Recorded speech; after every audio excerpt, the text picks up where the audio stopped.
Nutrition plays a huge role across the lifespan. I studied medicine. I was really excited to learn about nutrition and lifestyle, but you don't learn very much about nutrition in medical school. I was diagnosed with PCOS. It took me 2 years to get to that point, despite me being a medical doctor myself. And I see that often in clinic with women who come in, be that endometriosis or PCOS, and they've been told by a healthcare professional with a throwaway comment, oh, just cut out gluten, just cut out carbs, all these random, non-evidence-backed things that they don't realize have a huge implication on women. Women are very unique and have unique nutritional requirements that change across the lifespan. You go through puberty, pregnancy and postpartum, perimenopause, and menopause. So there's all these, what I like to call important hormonal milestones that influence a woman's needs across the cycle. So what are the most important things that you wish people understood about this space? Hi, everybody. I'm Emily Capodilupo, WHOOP Senior Vice President of Research Algorithms and Data, and today I am joined by Dr. Hazel Wallace. Dr. Wallace is a medical doctor and a registered nutritionist, and I do not think people realize how little nutritional training medical doctors get as part of their medical training, and so it really is special to have somebody who's doubly certified and really thinking about the intersection of these two fields that are highly related and not enough thought about. So I'm so grateful that you're here and very excited for this conversation. Yeah, me too. I'm really excited to be here. Thanks for having me. So just to give everybody a quick rundown of what to expect over the next hour or so, Dr. Wallace is a member of the WHOOP Medical Advisory Board. We're so lucky to have her incredible expertise infused all over the product, and I think you're really going to love hearing what she has to say. She specializes in women's health. She's written an incredible book called The Female Factor, which we will link in the show notes. And she's also the founder of a platform called The Food Medic. So why don't we start off there? What is The Food Medic? So I will try to give you the short story of a very long story. But as you mentioned in the introduction, I studied medicine, so did a conventional medical degree, and I was really excited to learn about nutrition and lifestyle within that degree because my backstory is I lost my father to a stroke when I was 14, and as it's a cardiovascular disease, even as a teenager, I knew that that was strongly related to our nutrition, our lifestyle, stress, activity. And so I guess somewhere deep down, I went into medicine for that reason. But you don't learn very much about nutrition in medical school. And I started the Food Medic while I was there to help bridge that gap. It started as like this very small blog where I would share evidence-based advice on how nutrition might improve your health. And from there, like just boomed into a couple of books, a podcast, a bigger platform.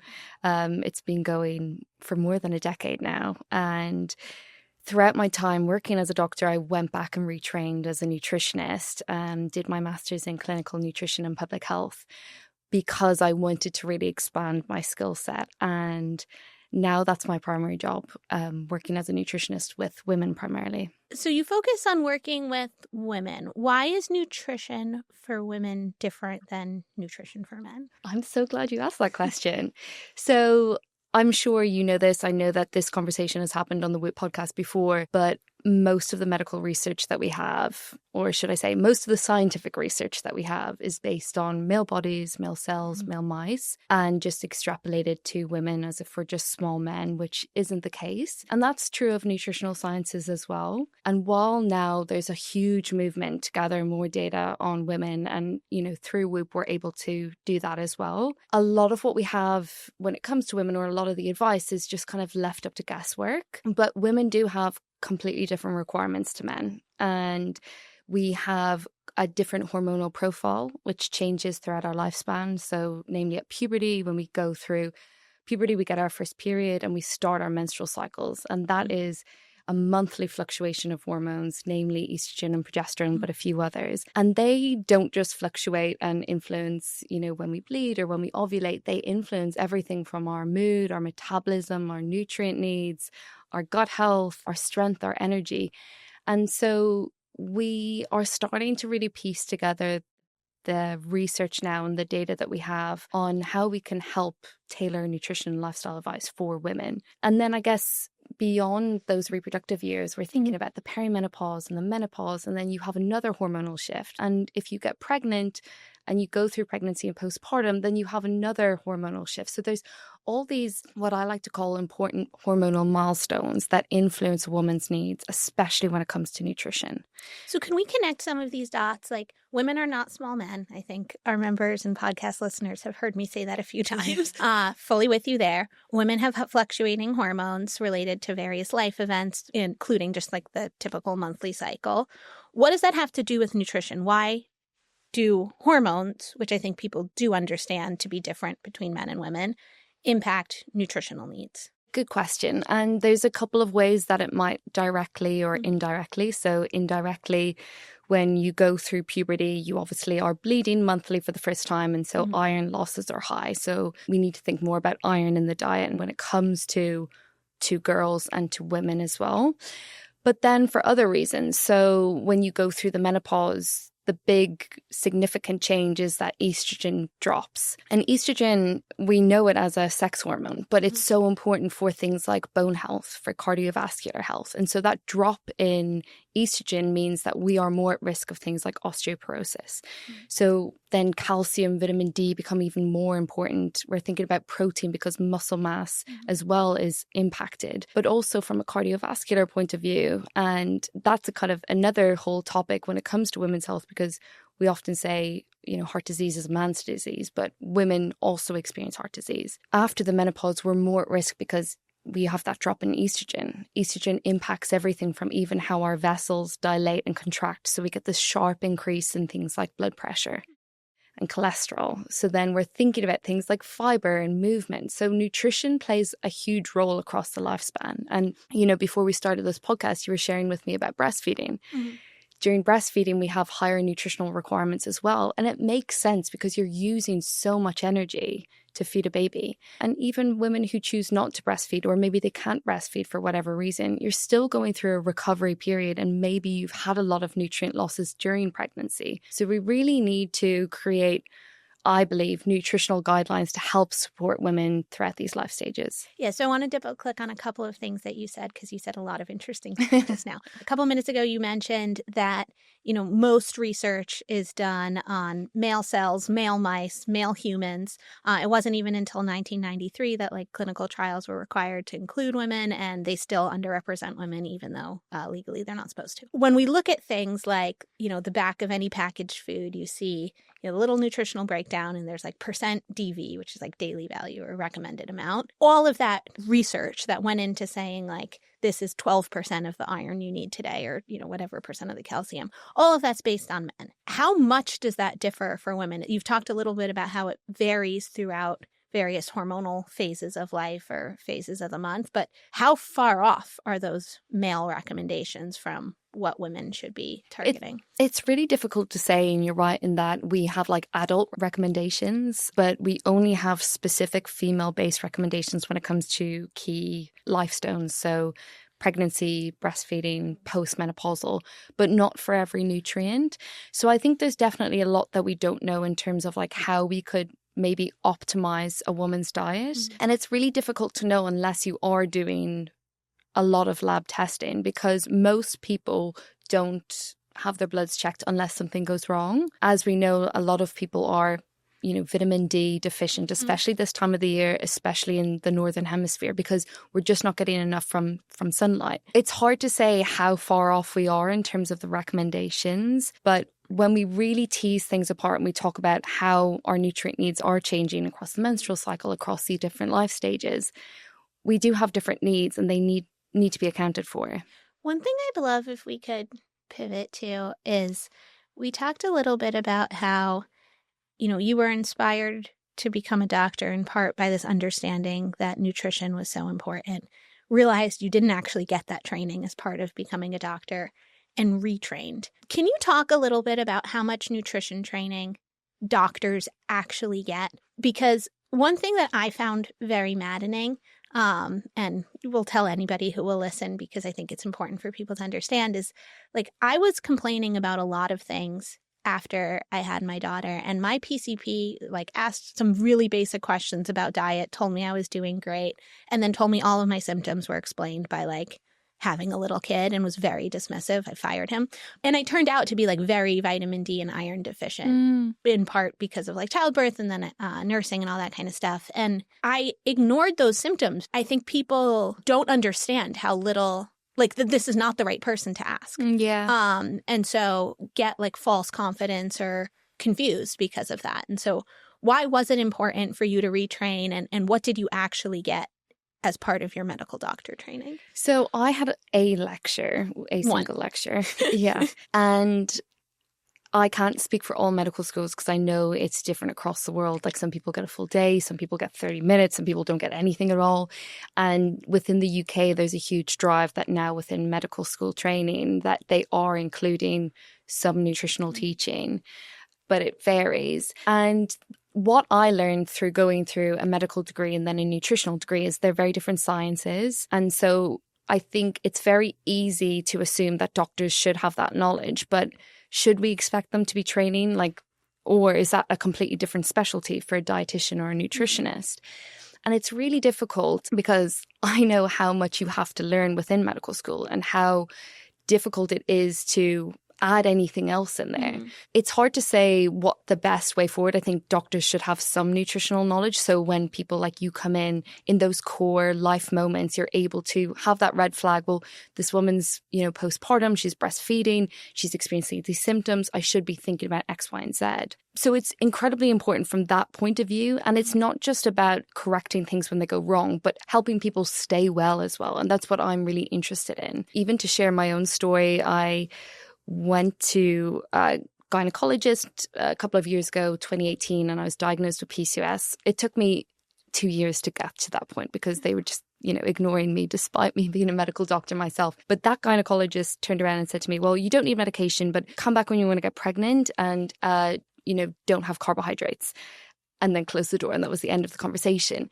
And I was doing my master's during that time, so I knew not to really read into what he said. And I also knew that he didn't have any grounds to say that. But it was that throwaway comment that for another woman could cause them to have complete fear of carbohydrates and not consume them because they think it's going to worsen their PCOS. And I see that often in clinic with women who come in, be that endometriosis or PCOS, and they've been told by a healthcare professional with a throwaway comment, oh, just cut out gluten, just cut out carbs, like all these random non-evidence-backed things that they don't realize have a huge implication on women. That's why it's so important, because I think, as we know, a little bit of knowledge can actually be quite detrimental in the wrong hands, because sometimes people think they know more than they actually do. I have a tremendous amount of respect for the training that people do get in medical school and understand that you can only fit in so many lectures in 4 years of training. But I do really want everybody listening to take away that, it's a totally different training. And so if you've been given really life-altering advice, like eliminate carbs from a medical doctor, it is probably worth trying to figure out how to have a conversation with a nutritionist, because to your point, it's very different training. And if you just cut out massive food groups, you do run the risk of becoming nutrient deficient because you don't realize what you're throwing away with it. And so people should be really careful in just wholesale cutting out big food groups, especially a lot of things all at once, because you can create problems elsewhere, in addition to just adding a lot of stress and fear that isn't ultimately productive. You touched on the difference between nutrient deficiencies making you sick versus nutrient optimization kind of making you well. Yeah. That's a space that people also don't maybe appreciate enough. We know that if you have really dangerously low levels of vitamin C, you get scurvy. And I think doctors do understand scurvy and how to treat it, but not necessarily what sort of good versus great vitamin C is. We've introduced recently Whoop Advanced Labs, which is our 65-panel blood biomarker test, and the majority of people have low vitamin D. What are just some of these symptoms of not necessarily clinically diagnosable, really dangerous low nutrient status, but this unwell where nutrient deficiency or not optimal nutrient levels might be playing a role? Yeah, it's a really good question. And I think we have ranges and, which is optimal, and then the lower end is deficient. But then there's a spectrum that exists in the middle, and that can be, optimal, suboptimal, insufficient, deficient.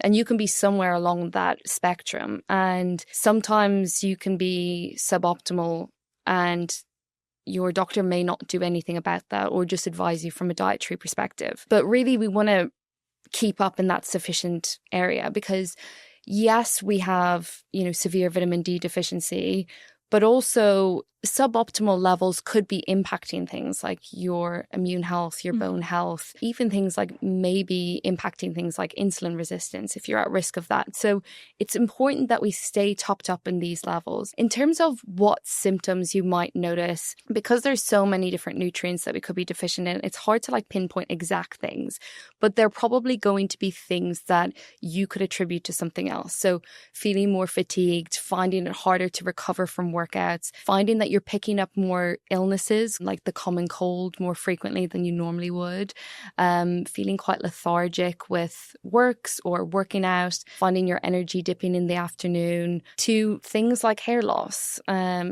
skin changes, joint aches and pains, brain fog, quite vague symptoms. So it's hard to pinpoint. And again, might not be taken seriously by a doctor if it's not causing really significant symptoms that's stopping you from working or doing something like that. So I guess the takeaway for this is, if you feel like something's not quite right, or you're not performing at your optimal from what you feel good, or you're waking up and you're not feeling rested, and you're waking up and you're feeling groggy, or your workouts, you've plateaued in your performance, it is worth checking in on your blood biomarkers just to rule out that it's not iron deficiency.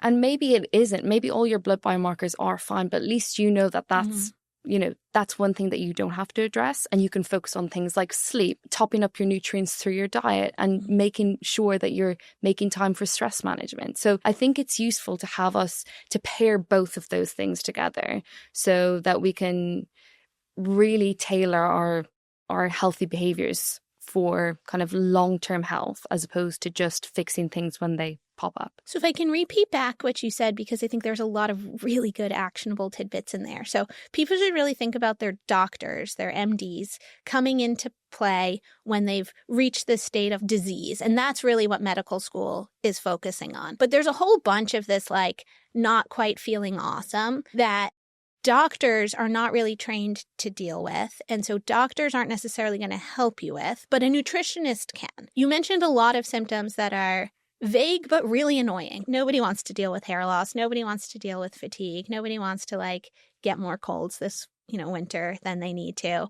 So if you're noticing any of those things, especially if a doctor's dismissed you, I think too many people, they have these annoying things. Their doctor tells them they're fine. This totally happened to me. And then they just go well, I guess this is just my 30s, or I guess this is parenting. I guess this is 40s. You just chalk it up to aging and deal. It's a really good call out that there's this other specialty that most people don't really engage with, of go find a good nutritionist, do this diet audit, have that conversation. If you have access to it, consider blood work, because I think people don't realize, if the answer truly is you're vitamin D deficient, you're iron deficient, we're talking about a $5 a month problem to solve, right? These supplements are incredibly accessible, relatively inexpensive. They don't really have side effects. It's a very safe thing to do. So it is worth ruling out, because you will feel good in a month of fixing these issues. So I think too many people skip that step. They go from my doctor told me I'm fine to I guess this is just my old age now, and then just kind of deal with it for the rest of their life. And it's heartbreaking that people don't even realize that nutritionists exist to help with exactly these issues. Yeah. And I think I would say when it comes to your health and you're experiencing symptoms that are not normal for you, always go medical professional first. Even if you feel like you're not being listened to, I would go in prepared with the questions that you want to ask. And if you believe that there's something not quite right, if you believe that it could be vitamin D deficiency or iron deficiency, then tell them that. And it's okay to ask for things. It's okay to ask for blood work. If you feel like you're not getting anywhere, then you can go maybe do some private lab testing, and then a nutritionist might help. With nutritionists, they can help you with food and supplementation, but if it's something else, they may not be able to help you. I would go medical first and then work backwards. Okay, I do like that advice, and I think you have a really interesting perspective, given that you're both. most people aren't going to have the knowledge, though, to say, oh, I suspect I'm vitamin D deficient. So let's say somebody listening is feeling a little off, very vague. Maybe they've been dismissing this for a few years. How do you make that annual PCP visit productive? Well, I love a symptom diary. I think if you can have a symptom log, that's really helpful. But also if you are using a Whoop and you've noticed that your trends have changed over time, so your heart rate's gently increasing or your HRV, your recoveries are off, you know that your sleep's more disrupted, but everything else in your life is stable, then you can give that data to your doctor. And so you can say, well, this is what's happening. I've logged this over how many months. But alongside this, I also feel like really fatigued. I can't keep my eyes open after 3 p.m. My hair is thinning. They're more likely to listen to that. And also, if they have a backlog of data to put their hands to, it's really helpful. And yes, I don't expect someone to go and be like, I think I have this problem. But if you can really articulate what you're experiencing instead of I'm just feeling a bit off, that can be really helpful. And if they say, well, I think it's just, you're in your 40s or it's perimenopause, you can ask, well, are there any tests that might help? And really start to probe, what are my next steps? Or, okay, I'll go away, but if I don't feel better, what are my options then? And I think maybe because people really respect their doctor when it comes to health advice, they're afraid to ask for things. And I don't think you should be afraid to ask for things. But if everything from a standard health check is fine and you've not done any blood work, it is worth getting annual blood tests to just check in on things like your nutrient status, just to make sure that you're staying on top of things. Because you mentioned it is an easy fix, supplements an easy fix, but also I see people on the opposite end who over supplement and do too much, and you can take too much of a good thing. So it's good to just make sure you're taking the right amounts for your needs. I think that that's a hot topic right now, and there's so many supplements out there with all kinds of exciting promises, and we've been having a lot of really interesting conversations around advanced labs where people are like, well, I already take, these 45 things and all this stuff. And, they're buying the top of the line stuff. So they're spending hundreds of dollars a month on supplements not prescribed by a doctor or nutritionist or indicated by blood work. And so are there any supplements that you would support people taking sort of just as being good, or would you say you shouldn't be taking anything without doing this blood work first? How should people think about that whole space? I'm definitely a food first nutritionist and then supplements where needed. The big caveat to that is vitamin D is really hard to get from food alone because we make most of it through exposure to sunlight. We don't get much sunlight this time of the year in where we are, UK, North America, Ireland. And so supplementation is recommended for all people. And it's within our guidelines in the UK that we should be supplementing from October to March. And I obviously do one-to-one consultations. And I would say probably 1 in 10 people are supplementing from what I see. And these are self-selecting people who are interested in nutrition. So I think people are chronically insufficient anyway. That's the big supplement that I think is incredibly important to make sure that you're not deficient in. But then it depends on what your diet's like, other than if you have a really balanced diet and you are including all food groups and it's omnivorous and you eat oily fish twice a week, then maybe you don't need to supplement. But if you're someone who hates fish, then I might want to think about an omega-3 supplement for you. If you're someone who is a high-performing athlete and, you're struggling to get all the nutrients that you need, then we might want to think about additional supplementation there, like protein, for example. Or if you're someone who's going through a unique hormonal transition, perimenopause, menopause, breastfeeding, then there are nutrient gaps there as well. So it really depends on the individual. I would always start on trying to make your diet as optimal as possible. Sometimes people think that they are doing that already because maybe they're choosing health foods. So they're, they get a salad at lunchtime, they pick up a protein bar before the gym, but actually they're not really getting much whole foods, much fiber, much high protein. And a lot of the food that they're having is maybe health food on the label, but actually isn't truly healthy for us. And so I think it is helpful to have a nutritional audit if that's something at your disposal or something that you can book in with someone. You talked a little bit about performance in athletes, and we've touched earlier on how your nutritional needs cycle with your menstrual cycle. And so for all the female athletes listening, starting with just a food first, not supplements kind of approach. What are the things I should be thinking about eating more or less of during the follicular versus luteal phases of my menstrual cycle?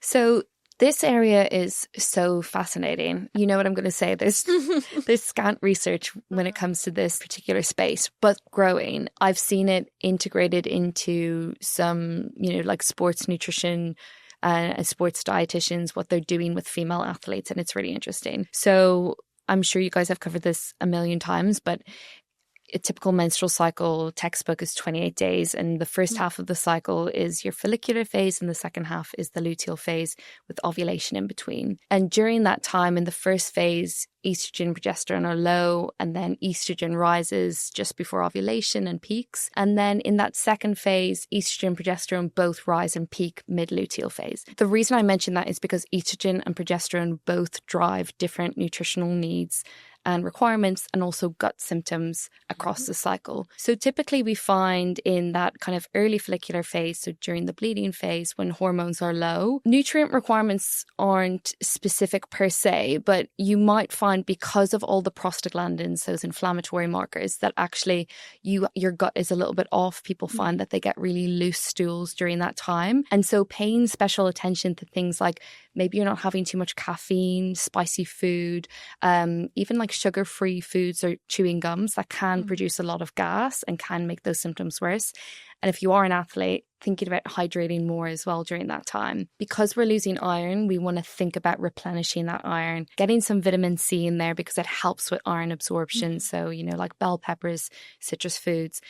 Then as estrogen rises, we often find that appetite decreases. And so people will naturally find that they're maybe eating less or their cravings are a little bit under control. Estrogen really helps with insulin sensitivity. So it helps keep our energy levels stable. Would increased insulin sensitivity mean that you could handle carbs better? Yeah, absolutely. Whereas the opposite's true in the luteal phase. And we have this change in kind of utilization of nutrients. So what we find is we become less insulin sensitive in that luteal phase when progesterone's high. Cravings are higher, food intake's in higher, and also we have an increase in our metabolic rate, so how much energy we're burning at rest.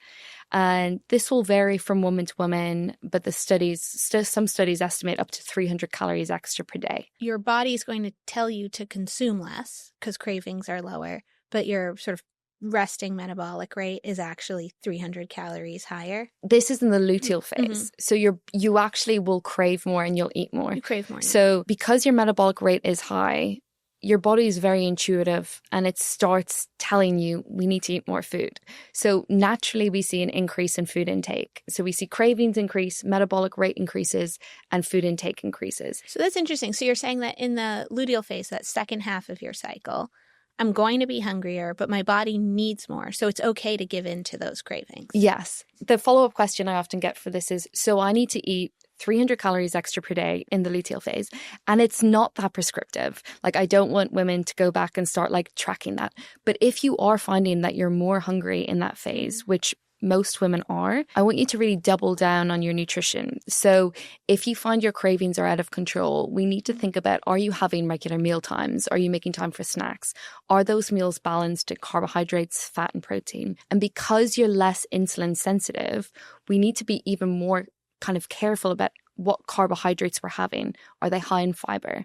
And if we pair them with a protein and a fat, so say you have sourdough toast and you have avocado and then an egg, that is a balanced meal, and it means it stabilizes that glucose response. So you feel, fuller for longer, but your energy is more stable. You're less likely to have cravings and you're less likely to be moody or cranky. So there's some benefits there from a PMS perspective. That's interesting. So the moody crankiness, which is a sign of often low blood sugar because you're is actually a metabolic health symptom, and therefore you could manage those kind of moody, cranky PMS symptoms simply by increasing fat and protein and decreasing carbs? Probably a bit of both for most people. So I think for anyone who finds that their mood changes premenstrually, you get a bit more irritable or tearful, it's really important to think about your nutrition during that time. It's not a time to be skipping meals. It's not a time to be surviving off caffeine. None of that's going to make you feel good. It's okay if you do want ice cream and chocolate to make you feel good. I think comfort eating isn't inherently bad, but if it becomes our tool, our coping mechanism, then it can be problematic. But PMS is interesting because that exists on a spectrum, and 90% of women report premenstrual symptoms. And then a smaller group, but still quite large, 20 to 40% of women have diagnostic premenstrual syndrome, where it impacts their day-to-day. And then a smaller group have something called PMDD, or premenstrual dysphoric disorder, which is very severe PMS with more marked mood symptoms. There's emerging research that certain nutrient deficiencies can exacerbate PMS and PMDD. And so by correcting these, we might be able to help mitigate some of those symptoms. Not completely cure PMS or PMDD, I'm not suggesting that, but help with symptoms. And what are those nutrient deficiencies? Calcium and vitamin D are two big nutrients. Magnesium is another important one. And thinking about things like, as we mentioned, meal timing and having balanced meals so that we're stabilizing our energy levels. We're basically trying to keep really balanced homeostasis in our body so that we feel at our best. Because around nutrition, if you are someone in one of those buckets, I want you to be thinking about doubling down on your sleep, moving your body, even if you don't feel like it, it's going to help with your symptoms, and thinking about giving yourself time for stress management and maybe creating more boundaries around things like social occasions. If you know that during that time, your body just needs to rest more, and you'll probably see it in your data. I know I do in mine, like that premenstrual week for me, my HRV is always so low. My heart rate has creeped upwards, but because I have that knowledge now from tracking for so long, I don't panic.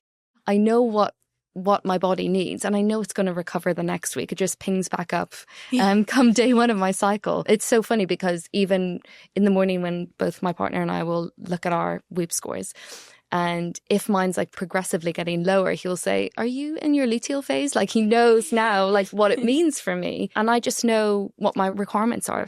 So I guess like bringing that back together, I think when it comes to women, I don't want you to think that there's something wrong with you if you're having symptoms or you're having changes in your HRV or heart rate, or you've got different requirements to a male partner or a male friend. It's just different. And it's about learning those differences and seeing what works for you. And I think if more women had that knowledge or were given that knowledge, then they would find that their menstrual cycles wouldn't be as turbulent, and they'd probably find that they can continue to train throughout their cycles and also feel really optimal and feel better than they do. But right now, we just don't cater for women at any point of their lifespan. Yeah, you said so many interesting things there. I think one to pick up on is if people are experiencing disruptive, like premenstrual symptoms, it's potentially at least partially alleviated by things like vitamin D and magnesium, calcium, things that are, again, really easy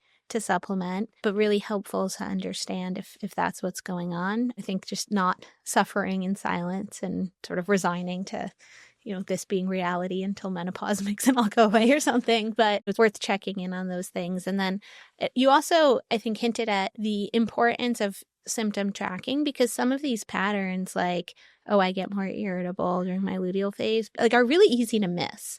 It's really easy to dismiss these things. It's really easy to just say like, oh, I'm in a bad mood, because kind of blame all these things and not understand that there's a pattern. And so this actually might be a PMS symptom. And so what's really important to differentiate is with PMS and PMDD is they're cyclical disorders. Their onset is in that luteal phase, and then they should disappear or get better once your period arrives. Mm-hmm. So that's different to depression and anxiety. But I suspect that there's a lot of women who've been given the diagnosis of depression and anxiety because they have this what's actually a cyclical PMS or PMDD. I don't believe that there's enough awareness within the medical community around those specific disorders. Yes, it's growing, but a lot of clients that I've seen who have really struggled to get that diagnosis of PMDD because it's just not recognized. How they've gotten that diagnosis is because they've tracked their symptoms and they've said like, look, it comes here, it disappears here, and then I have 2 good weeks. Helpful for women listening to understand that this is something that does tend to get missed, and so important. And I hate like making it their problem, but I do think like we need to be more active drivers of our own health and be an active partner. And I think there's so much in the culture about just being really deferential to medical providers that we almost like don't come prepared and don't do our homework, unfortunately, it creates massively extended times to correct diagnosis. And I think maybe helpful for people to understand if you are misdiagnosed, it's not like it's getting treated or addressed one way or the other. Like the diagnosis actually matters, because what you would do about it if you were accurately diagnosed would be quite different. Absolutely. Absolutely. It's important.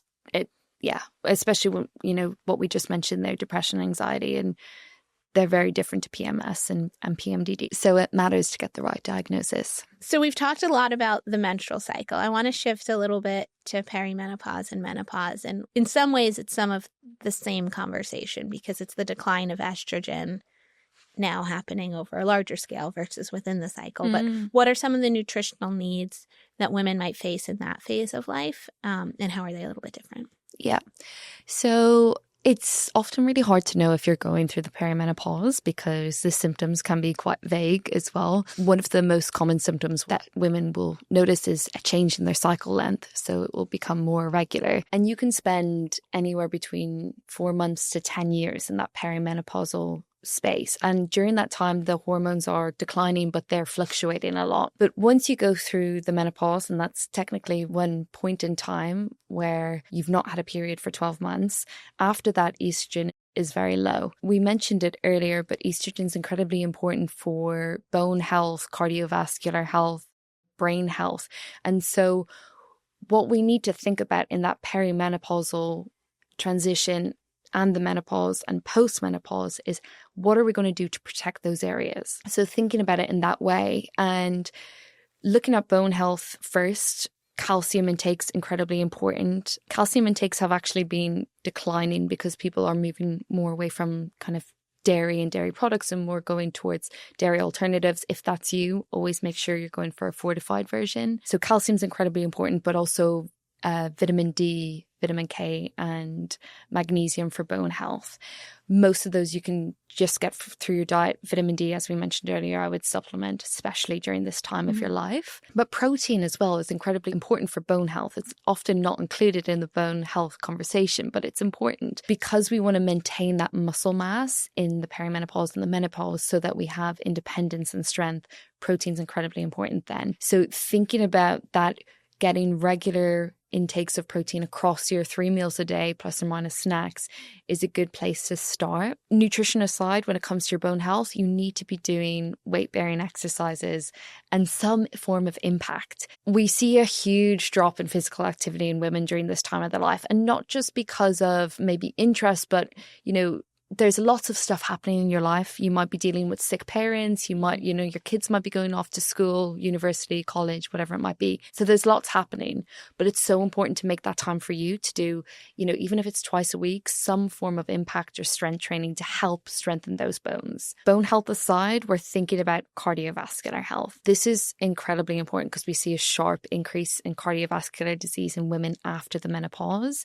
But what you do now will help mitigate some of that risk. And so the big risks are high cholesterol, high blood pressure, dysregulated glucose. This is something that you can check in on through Whoop labs or other blood biomarkers to make sure during that kind of transitional phase, maybe in your 40s, that all of those markers are in check and that they haven't increased, because they can be corrected, they can be reversed, and that will reduce your risk of cardiovascular disease.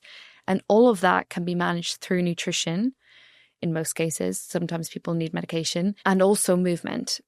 So this is why I think it's really interesting to have biomarkers early so that you can detect things early and prevent them from getting worse in the future. Probably one of the worst things we ever did for women was label our reproductive hormones, because then we sort of fail to recognize the important role that, especially estrogen plays in every major system of our body. And I think that's the point you've so beautifully made, that as estrogen changes, it's not just that we've lost our ability to reproduce, which, by 50 years old, a lot of women are sort of okay to say goodbye to. They've had their kids, but it's like all these other things change. And so all your nutritional needs and with your diet as it stood in your 40s are no longer serving you. And how would hormone replacement therapy change all of this story if you're supplementing estrogen? Does this not apply? I think you still need to think about all of these nutrients.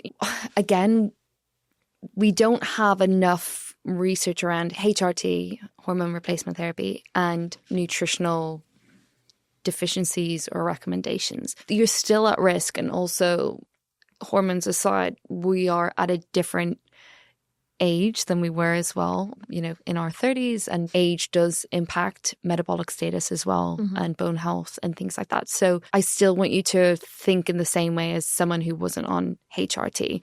You will have the additional estrogen, so it will help protect your bones and things like that. But we also really need to think about cardiovascular health even in that stage. But something I wanted to mention when you were talking about the menopause and the perimenopause as an area that doesn't have much conversation is we're likely to live a third of our life after the menopause. I think it's really important that we are having these conversations early before we get to that stage so that we can help be best prepared to not just live longer, but live longer, healthier lives. So, one of the things that we talk about at Whoop is not just lifespan, but health span.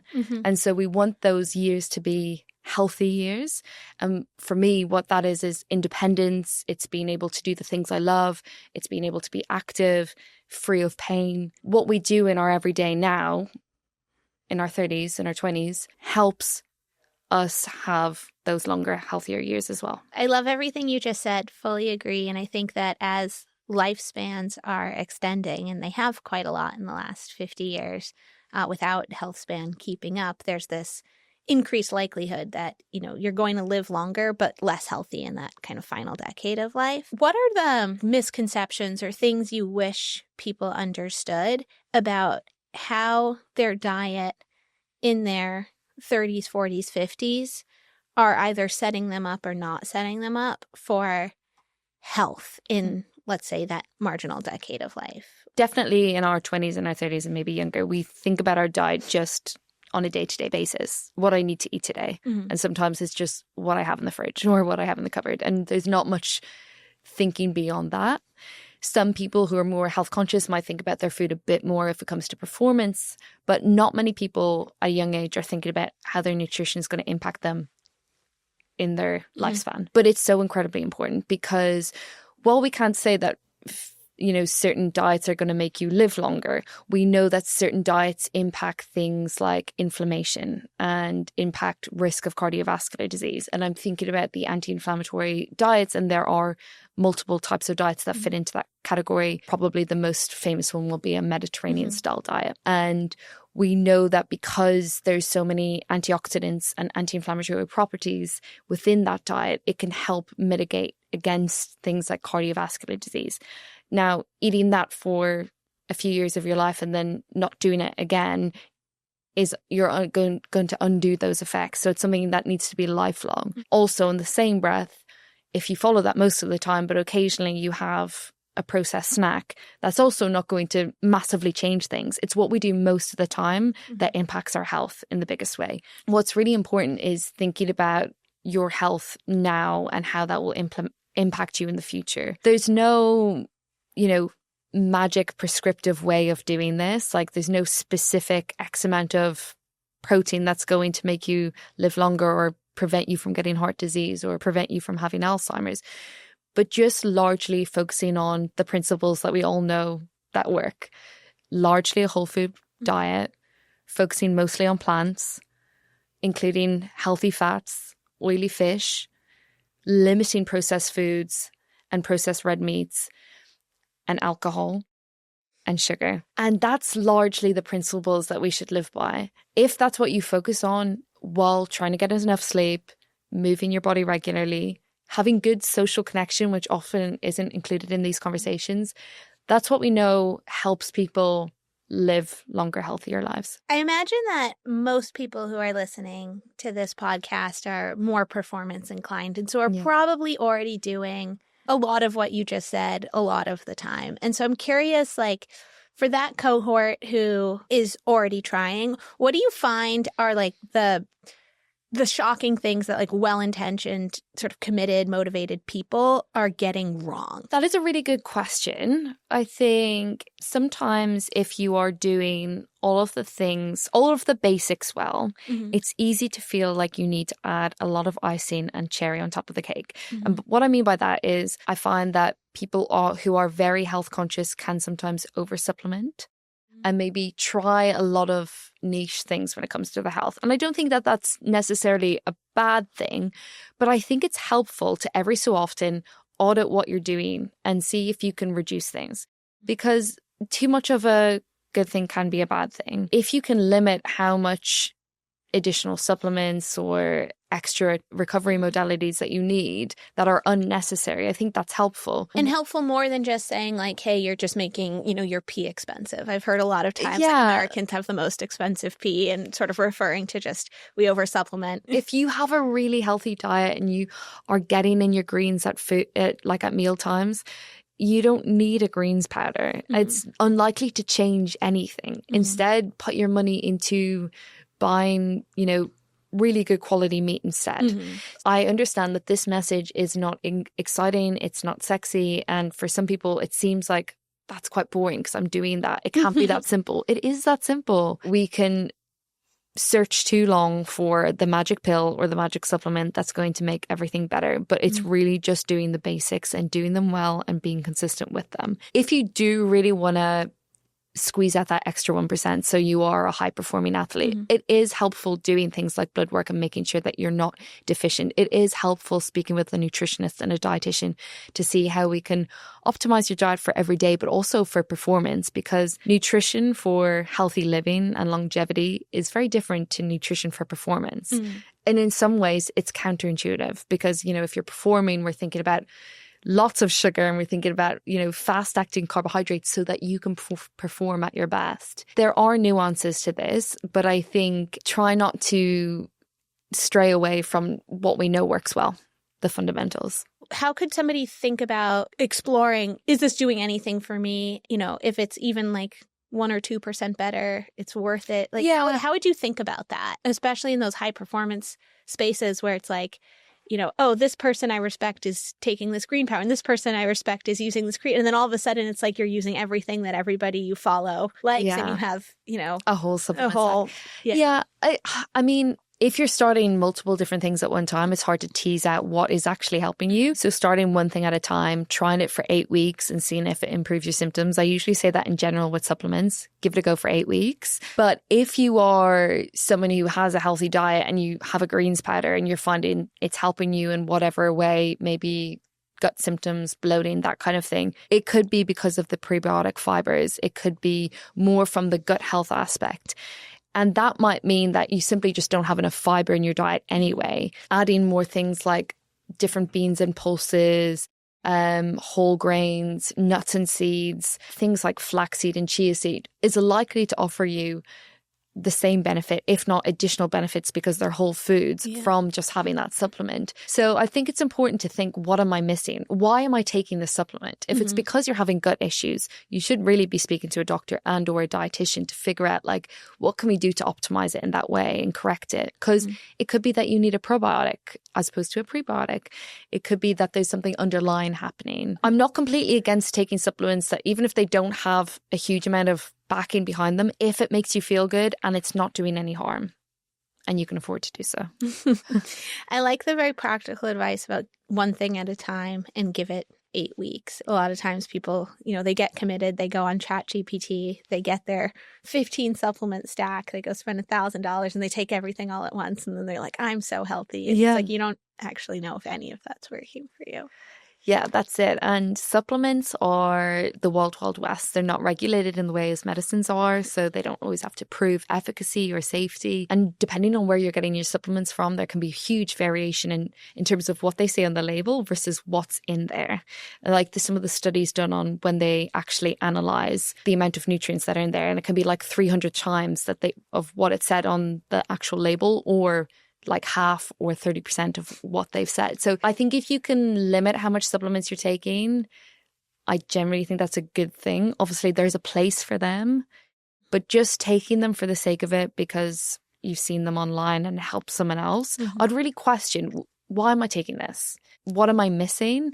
And what is this offering me? That's really, really good advice. And, if you can't answer that question for every supplement you're taking, or if the answer is just like, I hear this is good for strength training or something like that, if you're really not sure, talk to a nutritionist, talk to a doctor, but we shouldn't be blindly taking something for the, years on end. And that's it. I think the one supplement that right now is really trending, and I think because of influencer culture, is electrolytes. Our body just regulates the amount of electrolytes in our body all the time. It happens in the background. If it gets too high or too low, you can actually become really unwell. And so electrolytes will replace those salt losses. And we generally will lose them through every day, just through our skin. But if you're sweating lots, you lose more. If you're exercising lots, you will lose more, and you lose it as well just through like going to the bathroom every day. But we get electrolytes in our food. And so if you're someone who is just like a recreational gym goer, you don't do any high intensity exercise, you don't train in the heat, you don't do endurance training, it's likely that you don't need any electrolyte replacement unless say you've become sick for whatever reason. For someone who is an endurance athlete, or they do long hot sweaty sessions, they're training for a marathon, they do long runs, then yes, we would think about including electrolytes there. But it shouldn't be a daily supplement for everyone, and that's the only concerning thing that I would like flag that I'm seeing. It's become part of like people's daily supplement stack. Before that, they wake up, they take their electrolytes straight away, but they may live in a cold country and they're just going to a Pilates class for 45 minutes. Electrolytes are not necessary there. And then I get people who say, well, I like the taste of them. And I'm like, well, I hear that you like the taste of them, but you're adding so much sodium and salt, and there's other minerals in there that too much of that can be harmful to things like your kidneys. So we need to be really careful about taking too much supplements without having the need to take them. I'm curious, this is definitely probably the number one supplement that I feels really hyped right now. Everybody here at Whoop has the giant water bottle that they're carrying around everywhere, really good hydrators, and they're all fun colors from the electrolytes and whatnot. But what are the things that people should look for that might tell them that they're overdoing it? And it sounds like also there's some recommendation here that you should be very open with your doctor that you're doing this and make sure they're okay with it. But signs that you could be overdoing it, it really depends on what is in your electrolyte, because there's different formulas. Sure. And so it could be that you are finding that it's impacting, you're getting more dizzy, or you find that your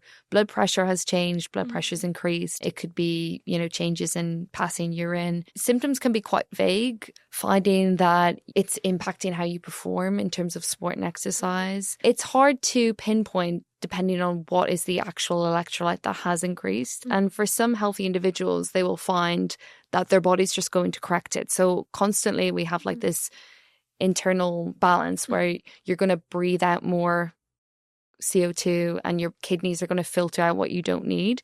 So for most people, even if they are taking on more, your body's going to take care of just getting rid of that. But if you are someone who's at risk of kidney disease, high blood pressure, it could come a point where actually your body isn't very good at clearing out all of that, and it increases in the end. Your body might be creating balance because that's its job, but you might be doing like subtle damage to your kidneys that'll take a long time to show up, is what you're saying. Even if it's appearing harmless and it seems like you're getting away with it, you might not be. Yeah, definitely. Okay. So I think for someone like you, I would make sure that you are checking in on not just your bloods, but also checking in on your blood pressure annually. If I was to optimize things for you, I would just keep your electrolytes on training days. Well, I definitely appreciate that. And also really appreciate the call out around blood pressure, because I think a lot of people do not realize that it's a very odd vital sign in that it can get really, really high without any symptoms. As you know, Whoop tracks blood pressure. And one of the things we found after we released that feature back in May was that when we surveyed people before they got access to the feature, we asked them what their blood pressure was. The vast majority of people who went on to have high blood pressure self-reported it was normal. And we gave them an option to say that they didn't know. So they're not saying they don't know. They're saying it's normal and then it's not. Oh. And so that was a kind of scary, eye-opening finding for us. But, I think like overdoing the electrolytes can be creeping up your blood pressure. And I think important that people understand like you will not feel that. there is no symptom of until it gets really, really high, then it can cause headaches and things like that. And then you've gone really far. But important to be tracking your blood pressure with a cuff or with your PCP. And so look out for that. Before we wrap, I'd love for everybody listening, if we can just recap the big takeaways. So what are the most important things, either from this conversation or things that you didn't quite get to, that you wish people understood about this space? The biggest thing is that women are very unique and have unique nutritional requirements that change across the lifespan, and it's important to pay attention to that. Another big takeaway is that supplements have a place, but you can oversupplement. So it's important to take stock on what you're taking and also check in maybe with annual labs to just make sure that everything's in check. I think finally, a really important message is what you do today will impact your health span in the future. So strength training, optimizing your diet, plus or minus supplementation, getting enough sleep, all of that's so important for now and how you feel in your day to day, but also how you feel in 20 years time. What I'm really excited about with the health span feature on Whoop is that that's really quantifying it for people in real time. It helps see what those little habits that you do every day that have maybe become a bit mundane, how that's really benefiting you and kind of improving things for your future you. I love all those takeaways, and I think really important and probably new information for a lot of people, just the extent to which your nutritional needs are constantly changing as our bodies are changing. And so not to get too complacent with, I felt really good when I did this 10 years ago. Like, great, let's figure out which pieces from that are still working for you and what needs to evolve. I'm really excited that we're seeing more and more people like you who are getting these dual degrees and thinking about the intersection of these spaces and thinking about how do we use food as medicine. Thank you for the work that you do in general and for Whoop and for bringing this important message to our listeners today. Thank you. Thanks for having me.